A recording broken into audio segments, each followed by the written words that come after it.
할렐루야, 감사합니다. 오늘 우리가 여호수아 강독은 지난주에 7장 중간쯤 했죠. 오늘은 7장 16절에서부터 26절 말씀입니다. 지난주에 한꺼번에 다 할 수도 있었는데 이번 주하고 다음 주는 우리가 열린 작은 음악회 진행 관계로 내용을 좀씩 잘라서 본다 그랬습니다. 그래서 다음 주에도 8장을 한꺼번에 다 보지 않고 8장 17절까지만 다음 주는 하겠습니다.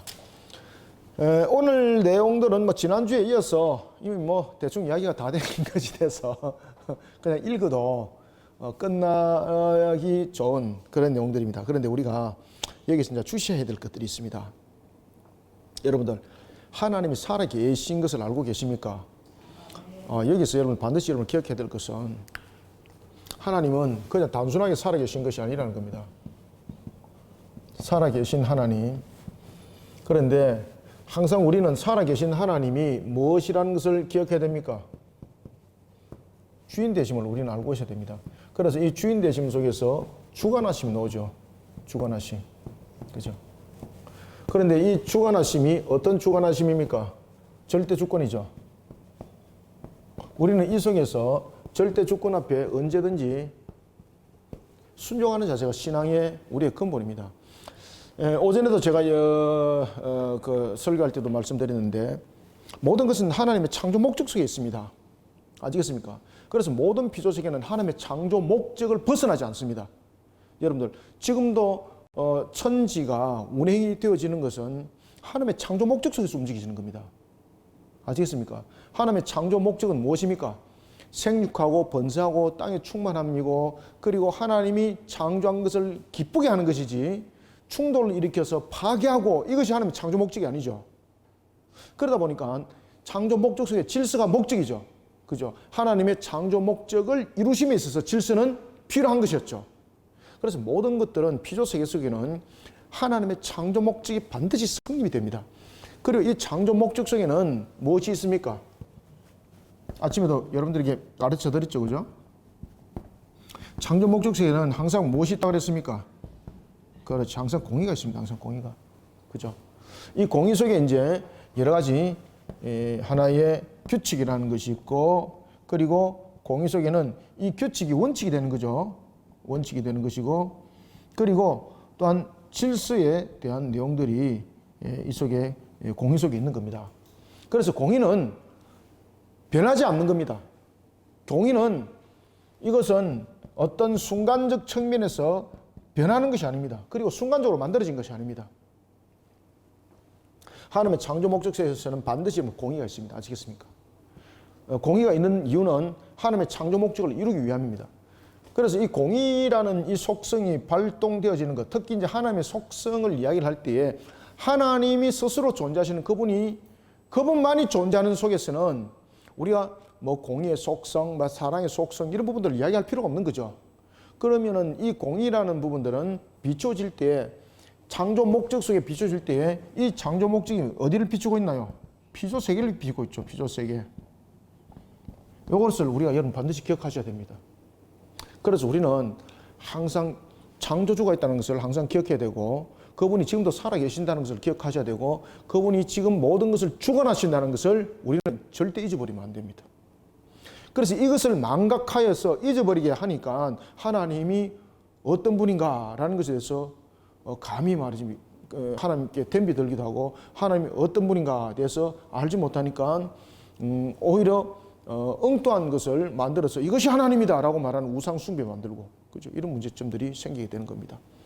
그리고 또 하나는 인간이 이러한 속에 죄를 범함으로써 살아계신 하나님, 절대 주권자 되시는 하나님, 창조 목적을 우리로 하여금 잊어버리게 만드는 것이죠. 그런 것들이 인간의 죄 속성 속에서 발단되어지는데, 그것은 단순하게 인간의 죄 속성 속에서만 발단되어지는 것이 아닙니다. 바로 인간의 죄로 인하여서 공주의 권세를 하나님께서 누구에게 잠정적으로 허용했나요? 마귀에게 잠정적 허용적 작정을 통해서 공주의 권세를 마귀에게 허락하심이 됐죠. 그렇기 때문에 인간이 하나님의 창조 목적을 망각을 해버리는 것은 인간의 죄 속성으로 일어난 결론인데, 그 결론이 영적 세계에 문제를 일으키게 됐던 거죠. 그 영적 세계 속에서 대표적인 것이 마귀가 공중의 권세를 쥐게 되었고, 그리고 베드로전서 5장 8절의 말씀처럼 우는 사자처럼 삼킬 자를 오늘도 두루 찾나 했지 않습니까? 이 속에서 일들이 일어나는 겁니다. 그러면은 우리는 이런 하나님의 살아계심과 주인 되시는 하나님, 주관자로서의 절대 주권자 되시는 하나님, 이 앞에 순종을 하기 위해서 그러면은 우리는 어때야 되는가?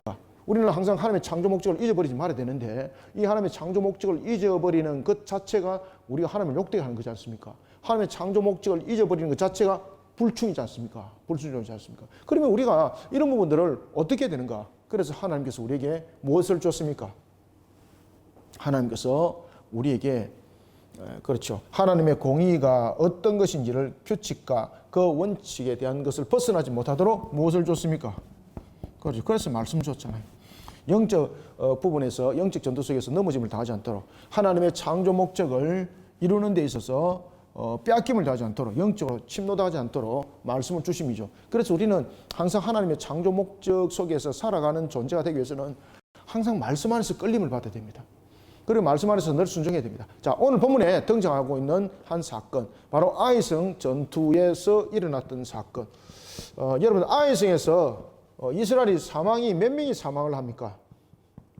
36명이 사망을 하지 않습니까? 그죠? 36명이 사망할 때에 이 부분들 7장에서 여러분 담고 있을 때에 뭐라고 말하는가 하면은 5절에 36명쯤 쳐 죽이고 라고 말할 때에 5절 하반절 보십시오. 백성의 마음이 어떻다?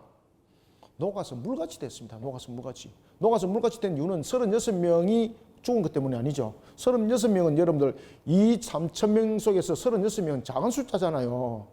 그죠? 그런데 여기서 2,3,000명에서 36명이 죽은 것은 뭔가 하면은 지금 어떤 문제가 생기는가 하면은 여리고성은 이 아이성보다도 훨씬 더 큰 성입니다. 아이성은 소규모 성입니다. 소규모 성이지만 위치적 측면에서는 여리고성보다도 방어력은 분명히 뛰어납니다. 그죠?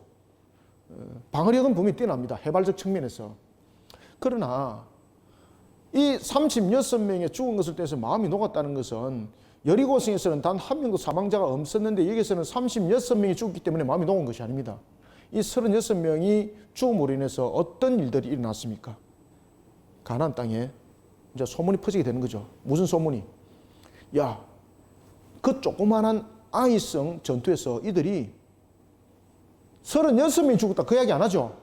이스라엘이 그 전투에서 패배했더라. 아시겠습니까?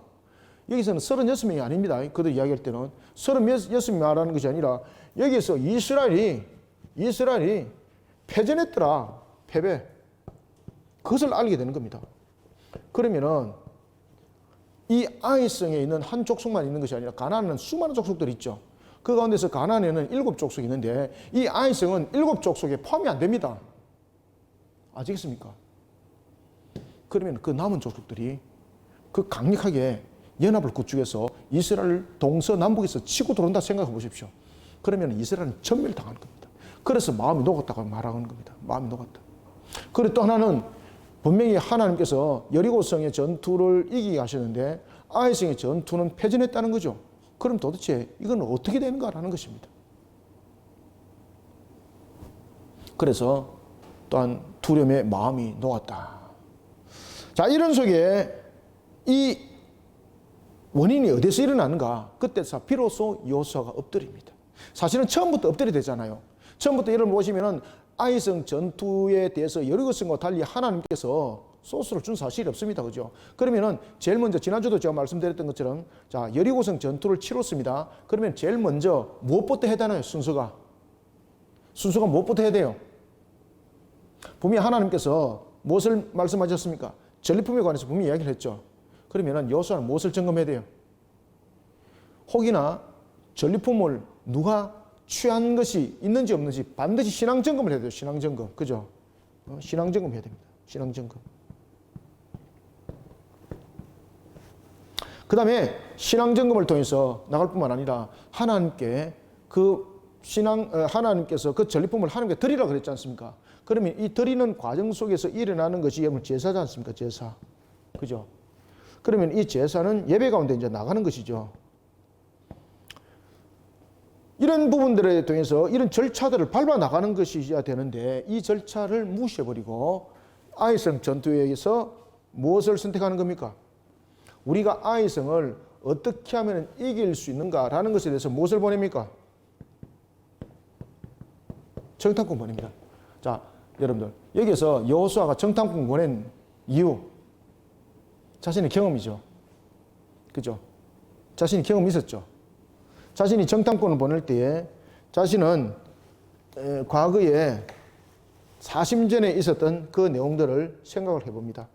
항상 가나안 땅에 정복전쟁을 벌일 때는 그가 가데스에서 있었을 때도 마찬가지입니다만은 가데스에 있을 때에 여호수아는 정탐꾼이었죠. 그죠? 가데스에서 여호수아는 정탐꾼이었습니다.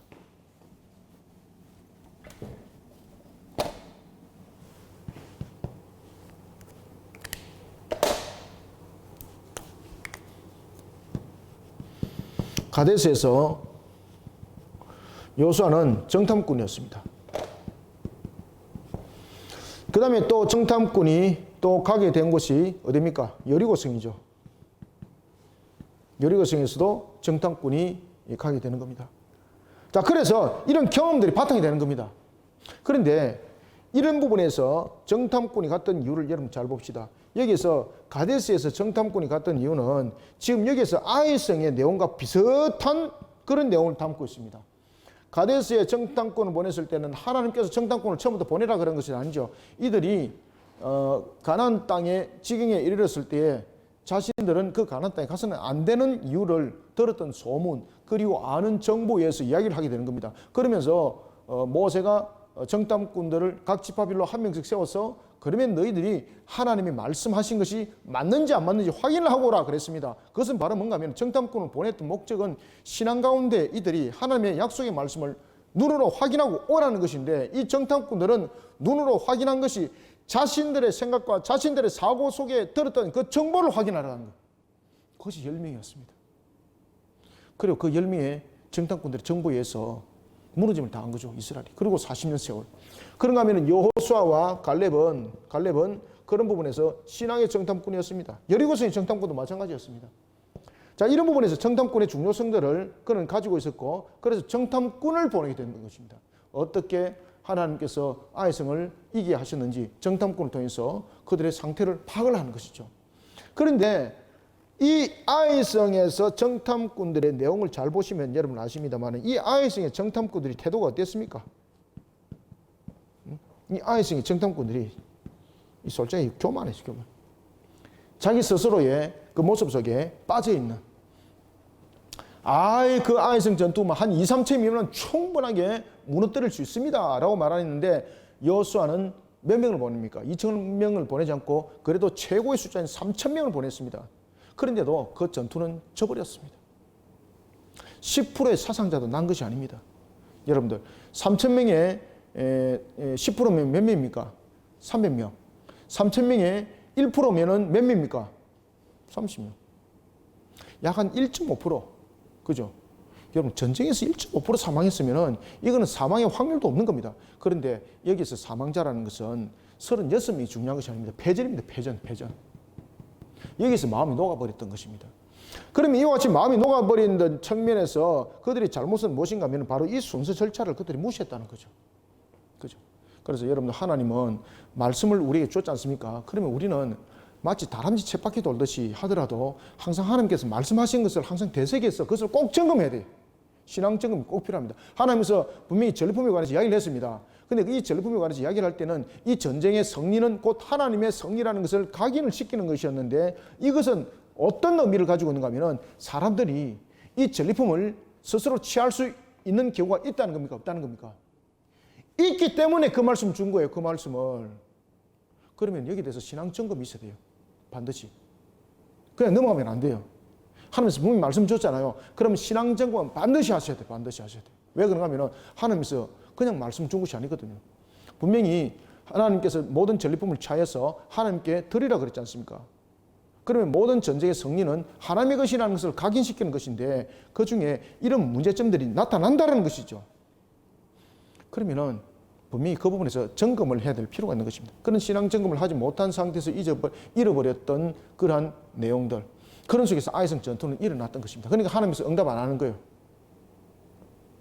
이 전투는 이미 전 전투입니다. 이미.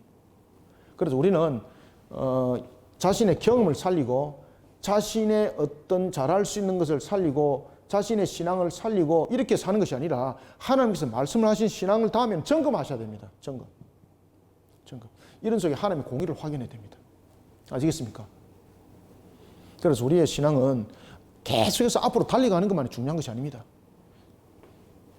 저는 우리가 때로는 달려갈 그런 사역도 있지만은 달려가다가도 하나님께서 어떤 말씀 주시면은 다시 한 번 더 점검해보고 또 점검해보고 또 점검해보고 또 점검해볼 필요가 있습니다. 왜 그러면 그 속에 분명히 세미한 금이 있거든요. 이런 부분들을 회피하다 보니까 큰 사건이 터졌는데 그것이 바로 아이성의 패전이었습니다.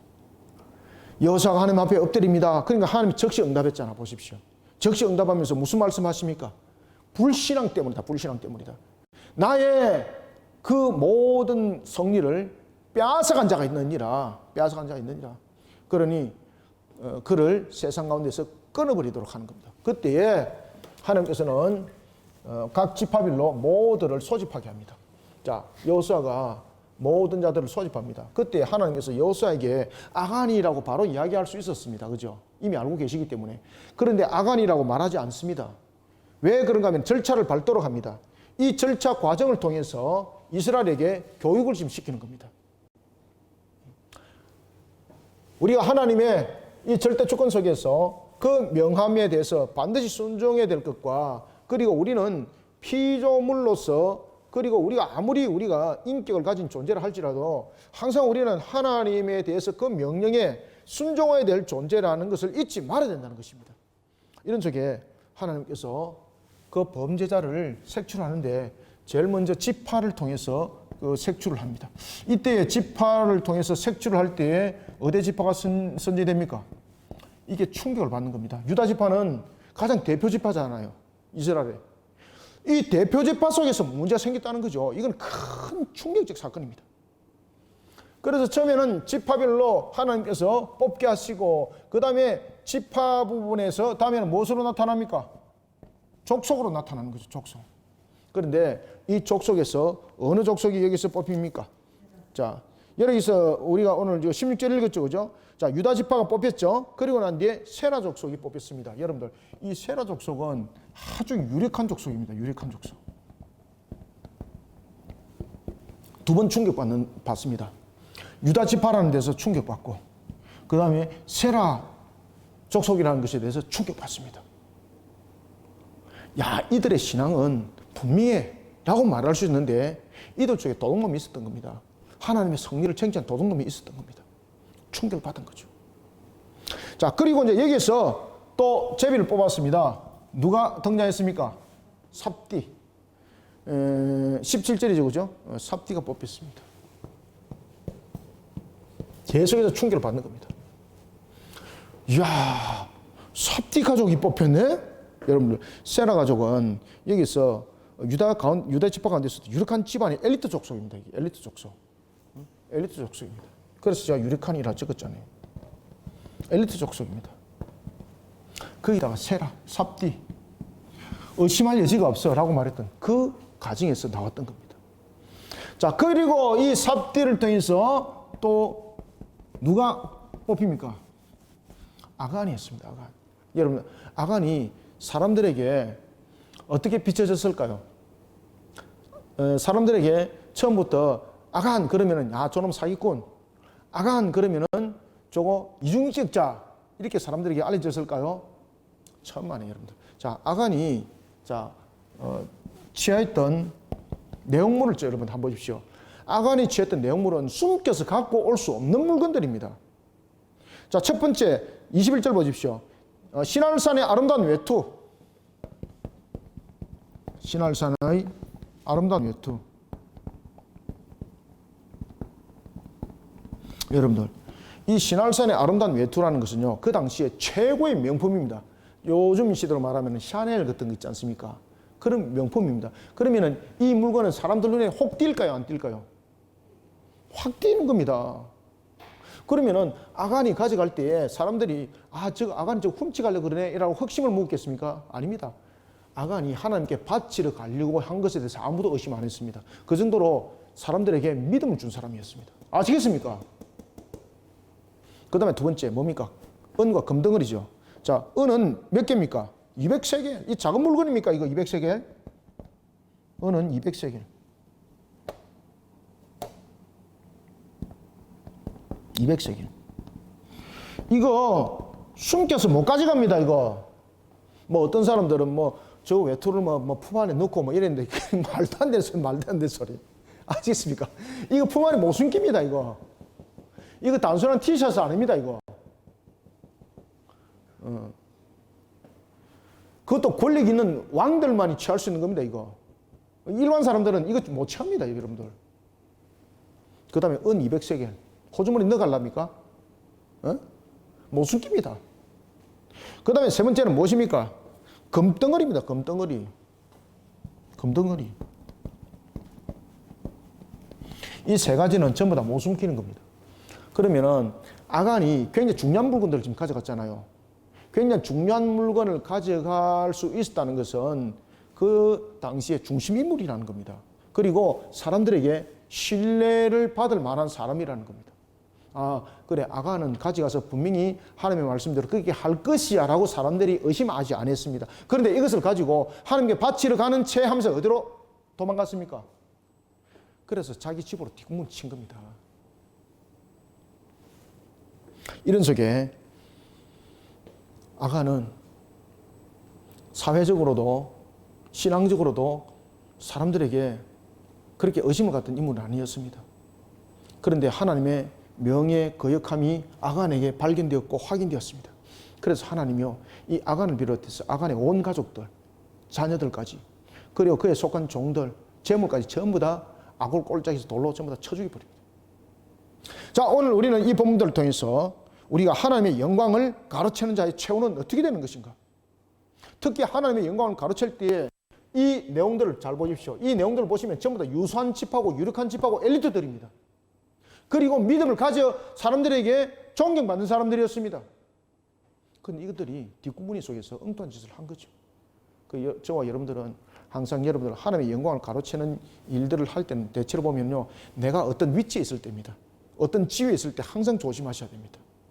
어떤 위치, 어떤 유력한 자리, 그죠? 사람으로부터 인정받는 자리 서 있을 때에 항상 하나님의 영광을 가로챌 수 있다는 것을 기억하셔야 됩니다. 그래서 높이 올라갈수록 여러분 떨어지면요, 날개 없으면 충격 심합니다. 끝장나는 거죠. 1층에서 떨어지면은 뭐 몸이 안 상해도 될 수 있고 몸이 조금 상해도 살아남을 수 있잖아요. 자, 2층에서 떨어진다, 3층에서 떨어진다, 10층에서 떨어진다 생각해 보십시오. 다릅니다, 여러분들. 충격이. 그래서 우리는 자신이 높이 올라간 위치에 있을 때에, 이와 같이 유력한 위치에 있을 때에, 사람들로부터 인정한 자리에 있을 때 신앙적으로 항상 자신을 재점검 안 하면은 이와 같이 떨어지는 자가 됩니다, 이게. 여러분, 아간이 처음부터 이거 훔치려고 했겠습니까? 아닙니다. 처음부터 아간이 훔치려고 그가 계획한 것도 아닙니다. 처음부터가 아니라 그 손에 딱 들어오면서부터 흑심이 생긴 거예요. 그래서 우리는 항상 신앙의 점검을 잘하는 저와 여러분들이 되시기 바랍니다. 자, 16절부터 한번 읽어봅시다. 짧은 본문인데 이미 이야기는 다 했습니다. 말씀 다 드렸습니다. 자, 봅시다. 16절. 이에 여호수아가 아침 일찍 일어나서 이스라엘을 그의 지파대로 가까이 나오게 하였더니 유다 지파가 뽑혔고 충격받는 거예요. 유다 지파는 12지파 가운데서 가장 유력한 지파죠.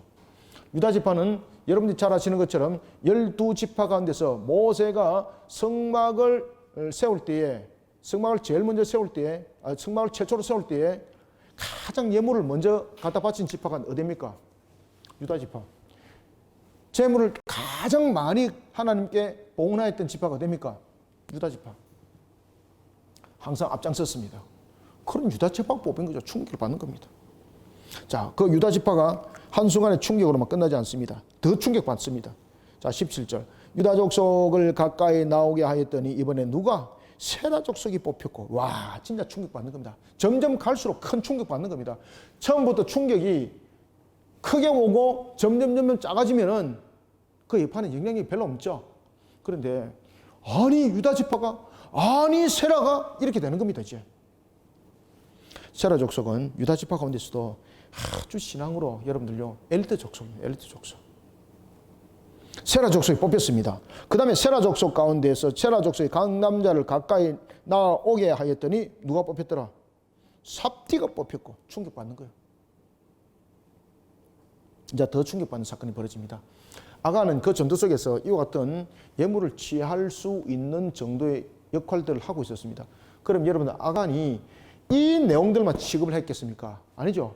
이 외에 여러 가지 예물들도 취했다가 요것만을 싹 뒷공무니 쳐가지고 훔쳐간 거지 않습니까? 그죠? 대표적으로 그냥 훔쳐간 거고 그 외에도 그가 여러 가지 예물들을 가지고 할 정도로 사람들로부터 인정받고 그리고 사람들로부터 아간 그럼 틀림없어 이렇게 됐다는 이야기입니다. 지금 처음부터 의심받은 사람부터면 아간이 이런 물건 못 취합니다. 이거. 자 18절 삽디의 가족 중 각 남자를 가까이 나오게 하였더니 유다지파 세라의 정손이요 삽디의 손자요. 자 여기서 여러분들 보시면은 유다지파 세라의 정손이요 삽디의 손자요 갈미의 아들이요 라고 하는 것은 이건 무엇을 이야기를 하고 있는가 하면요 그냥 단순하게 그의 이름을 말하는 것이 아니라 그의 가족들의 유력을 설명하는 겁니다. 설명할 때에 이가 이런 죄를 범할 수 없다는 겁니다. 그래서 저와 여러분들은 언제든지 마음에 일어나는 이런 담요, 마음에 일어나는 이런 범죄 이거요 여러분들 그냥 가볍게 보시면 안 됩니다. 항상 여러분들 우리는 마음으로부터 일어날 수 있는 이러한 우리의 모습들의 이러한 범죄들 그리고 또한 이러한 정욕적인 문제들, 탐욕적인 문제들 이것을 우리가 보혈의 신앙으로 주님의 보혈의 신앙으로 회개 신앙으로 우리를 씻어내지 못하면 항상 이 문제점 터집니다. 어디 있었든지. 그냥 이거 여러분 아간의 문제로 아간이 훔쳤지. 그래서 아간은 돌 맞아서 죽어서 그 꼴짝이가 아간 꼴짝이었습니다. 이렇게 아닙니다, 여러분들. 아간이 뽑혔더라. 이거 충격받은 겁니다. 처음부터 하나님은 아간인 줄 알고 있었던 것이죠. 그래서 이 과정을 통해서 하나님께서는요.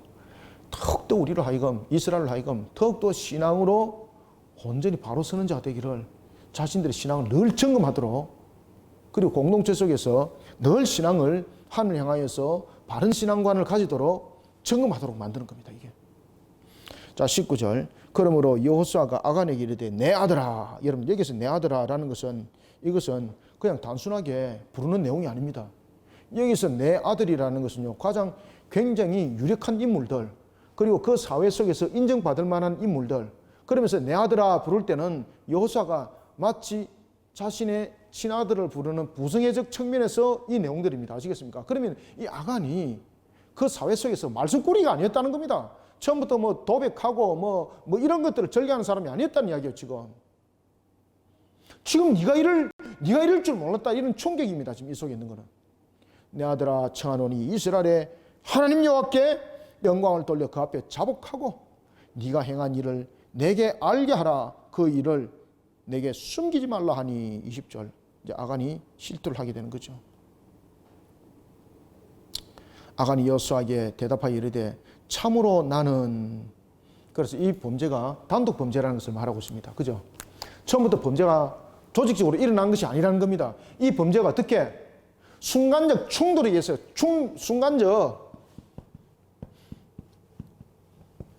충동에 의해서 일어난 범죄라는 것을 지금 설명하고 있습니다. 그래서 이 보면은 나는이라고 말하면서 1인칭을 말하죠. 그죠? 나는. 그래서 이것이 그가 단독 범행이라는 것을 설명합니다. 단독 범행.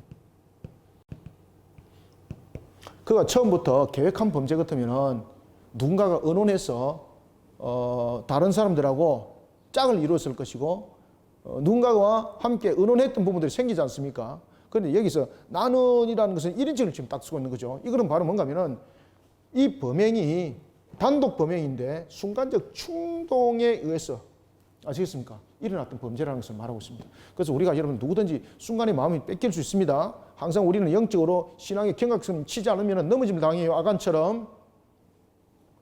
나는 이스라엘의 하나님 여호와께 범죄하여 이러이러하게 행하였나이다. 그러면서 21절 제일 먼저 내가 노력한 물건 중에 시날산의 아름다운 외투 한 벌. 여러분들 여기서 아름다운 외투는 그냥 단순한 외투가 아닙니다. 이게 무엇으로 짠 외투겠습니까? 일반 사람들이 입을 수 없는 겁니다. 이 외투는요 금실로 짠 겁니다. 금실로. 사람들 눈에 확 띄는 거죠. 그죠? 이거요, 단순한 외투 아닙니다. 이거 품 안에 못 신깁니다, 이거. 아름다운 신할산의 아름다운 외투로. 그래서 이 신할산의 아름다운 외투라는 것은 신할산은 당시에 아주 경제적으로 문화적으로 가장 그 주변에서 발달한 곳입니다. 신할산. 그리고 그곳에서 만드는 것 중에서 최고의 물건. 그리고 이 특히 아름다운 이 외투는 금실로 짠 비단입니다. 그러니까 이거는 지금도 여러분들 이런 정도 소재 같으면 최고잖아, 그죠? 그 당시에는 여러분들 이거는 아주 귀한 것이죠. 아름다운 외투 한 벌과 은 200세겔, 은 200세겔. 그 무게가 몇 세겔? 그리고 또한 금덩어리는 한 덩어리인데 몇 세겔? 금덩어리가 50세겔 여러분들. 은은 200세겔 되고 금덩어리는 50세겔 되는 거, 50세겔. 그럼 이거 그냥 뭐 조그만한 거 요거 아니잖아, 그죠? 금덩어리 하나를 보고 뭐 났어? 그래서 21절 별표 치놓았어요. 탐이 났어. 탐이 났어. 순간적 충동이죠. 그죠? 이거 여러분들 우리 순간적 충동 여러분 이 속에서 많이 무너지죠. 그래서 우리는 순간적으로 일어나는 어떤 유혹, 그죠? 여러분들 순간적으로 일어나는 유혹을 정말로 가장 잘 물리쳤던 사람이 성경에 딱 한 사람 등장합니다. 누굽니까? 창세기에 요셉. 요셉이 이 순간적 유혹을 물리칠 때 어떻게 물리쳤습니까? 코람데오 신앙으로. 하나님 앞에서 코람데오 신앙으로. 지금 여기에서 아간이 순간적 충동이 생겼을 때에 이 마귀가 무릎 꿇인 거죠. 그죠? 그죠? 공주의 권세자인 마귀가 베드로전서 5장 8절 자기가 삼킬 자를 두루 찬다 그랬지 않습니까? 그것은 아간에 있던 그 시대도 마찬가지고 그리고 또한 요셉이 있던 그 시대도 마찬가지고 지금 우리 시대도 동일하게 역사하고 있어요. 그때 요셉은 무엇으로 물리쳤습니까? 코람데오 신앙으로. 코람데오 하나님 앞에 코람데오 신앙으로. 자, 예수님께서 마귀가 예수님을 덥석 물려 그랬죠. 그때 예수님께서 광야에서 세 가지의 시험을 통하여 40일 금식 이후에 세 가지의 그런 유혹을 받을 때 무엇으로 물리쳤습니까? 말씀으로 아시겠습니까? 이 부분들의 우리의 근본들을 바로 세우지 않으면 안 돼요. 그래서 우리는 하나님의 창조 목적을 잃어버리면 안 돼요, 여러분들요. 하나님께서 그 창조 목적을 우리로 하여금 바르게 세우기 위해서 공의를 줬죠. 공의의 절초를 줬죠. 말씀이 아닙니까, 여러분들요. 요셉도 여러분들 코람데오의 신앙 속에서 하나님의 말씀을 지켜 준행함이지 않습니까? 이 신앙이 가볍지 않습니다. 이것을 그가 잠깐 잊어버렸던 거죠. 그래서 여기 보면은 그렇게 말하는 거예요. 금덩어리 하나를 보고 탐내어 가져다가 그럼 물리쳐야 되는 거잖아, 그죠? 이게 여러분들요, 이 만만치 않습니다, 이게. 아이고, 아간 저 바보 같은 놈이 왜 저런 실수를 해가지고 여러분 이렇게 말하지 마십시오. 여러분들 세워놓으면요, 저 여러분들 세워놓으면 아간과 똑같이 될 수 있어요. 금덩어리 하나를 보고 탐내어 가져나이다. 보소서 이제 그 물건들을 내 장막 가운데 땅속에 감추었는데 은은 그 밑에 있나이다 하더라. 여기서 이제 문제점이 이제 땅 터졌습니다. 자, 여러분 보십시오. 분명히 여기서는 보면은 하나님 중심을 떠나서 자기 중심이 돼버린 겁니다. 우리의 물림은 이렇게 되는 겁니다. 항상 우리는 하나님 중심에 안 서면 안 돼요. 하나님의 중심이 무너지고 나의 중심이 되어버리니까 이 탐욕 속에서 충동이 일어나고 베드로전서 5장 8절의 말씀처럼 마귀에게 득성 물려버리는 거죠. 거기서 물리면요, 영적 마비 상태가 나타나게 됩니다. 그러면요, 이제는 그 속에 탐욕 속에 정욕 속에 이제 빠져가는 거예요. 그런데 여기서 21절 하반절에 보면 땅 속에 묻는 것을 잘 보십시오. 땅 속에 감추었는데라고 말합니다. 여기서 땅 속에 감췄다는 것은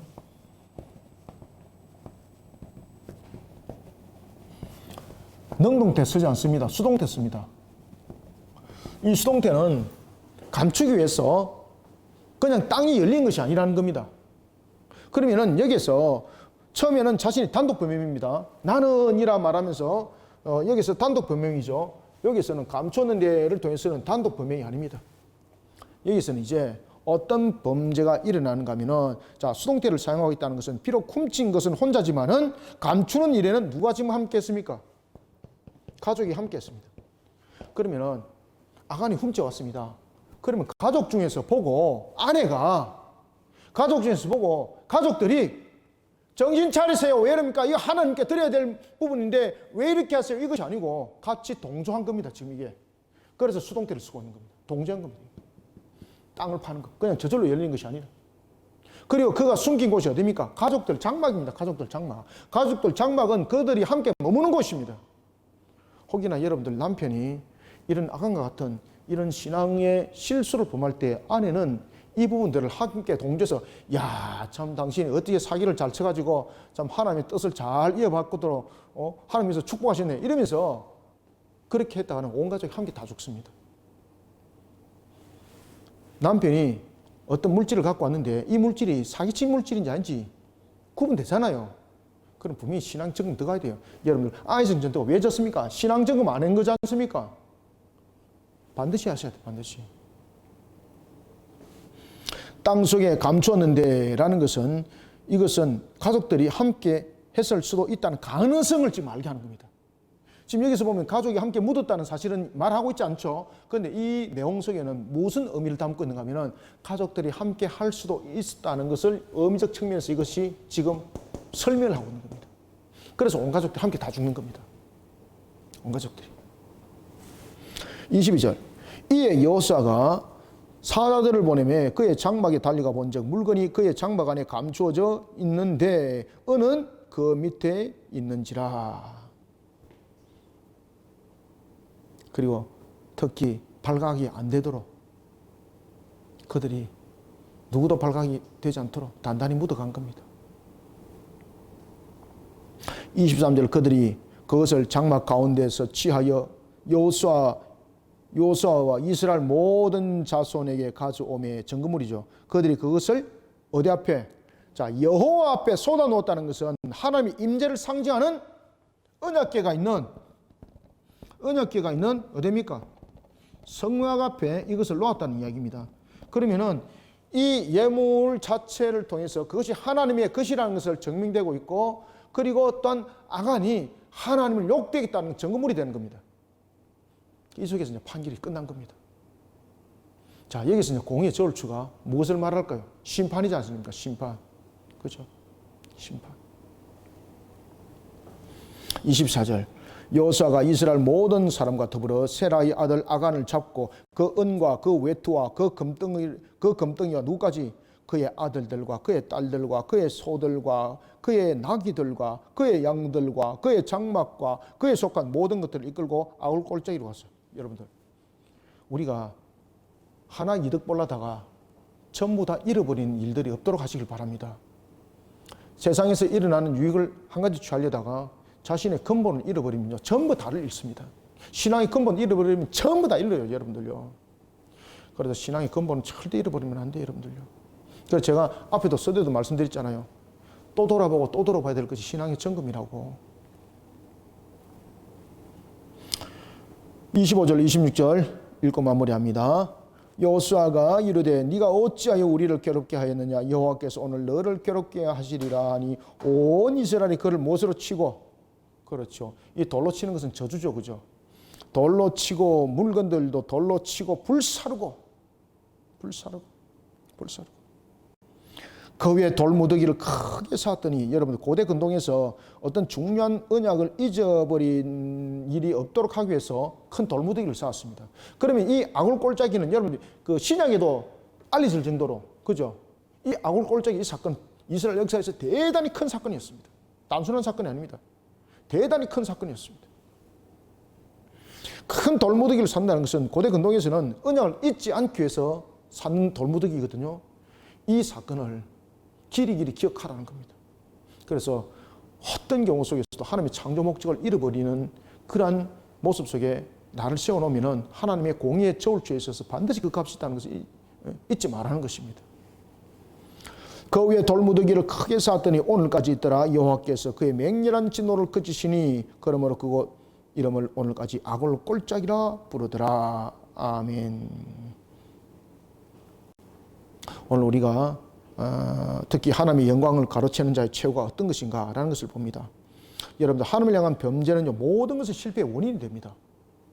그런가 하면 탐심은 필경 사망을 낳습니다. 한순간입니다. 순간의 충동. 탐심은 한순간의 충동입니다. 그때에 우리는요, 항상 신앙으로서 항상 싸울 수 있는 이 훈련이 되어 있어야 됩니다. 신앙으로 늘 싸워서 이길 수 있는 것은 하나님께서 그만큼 그만한 능력을 준 것이거든요. 그래서 우리는 신앙으로 이길 수 있는 능력을, 그리고 신앙으로 충분히 우리가 그것을 물리칠 수 있는 부분들은 여전히 하나님께서 베푸신 은혜 속에 남아 있습니다. 탐심, 탐욕, 우리가 신앙으로 물리치시길 바랍니다. 순간적 충동이 생길 것입니다. 항상 신앙으로 물리치고 신앙을 또 재점검해보고 또 재점검해보는 그런 우리의 신앙들이 되기를 소원합니다. 기도하겠습니다. 하나님 감사합니다. 주님께서 오늘도 우리에게 아간의 범죄함을 통하여 우리를 스스로 돌아보게 하였습니다. 우리 마음속에 일어나고 있는 탐심과 탐욕, 이 육신의 정욕의 문제에 이르기까지 모든 것이 하나님을 향한 범죄함으로 드러난다는 것을 다시 한 번 더 되돌아봅니다. 우리의 신앙을 재점검하고 또한 돌이켜보는 속에 우리의 탐심과 탐욕과 그리고 또한 우리의 더러운 추악한 모습들 항상 말씀으로 물리치는 신앙의 연단과 훈련이 되는 그러한 속에 우리 모습들을 또한 세워 달려가게 하여 주옵소서. 그래서 우리가 하나님의 전신갑주를 입으라고 하셨던 것처럼 우리의 모습 속에 우리가 물리칠 것 또한 주님께서 우리에게 그 권세 속에 능력도 함께 주었사오니 우리가 탐욕 속에 탐심 속에 마귀가 우는 사자처럼 삼킬 자를 찾으며 무는 그 모습 그 환경 속에 넘어짐을 당하지 않도록 오늘도 우리가 말씀의 권세로 우리를 둘러쳐 물리치는 역사로 이기는 자로 성리의 영적 전사로서 달려가게 하여 주시옵소서. 오늘도 우리의 모든 삶들 하나님께서 이렇게 세워주시고 하나님께서 모든 것을 세워 주님의 영광의 꽃을 활짝 피우기를 소망하며 예수님의 이름으로 기도드립나이다. 아멘.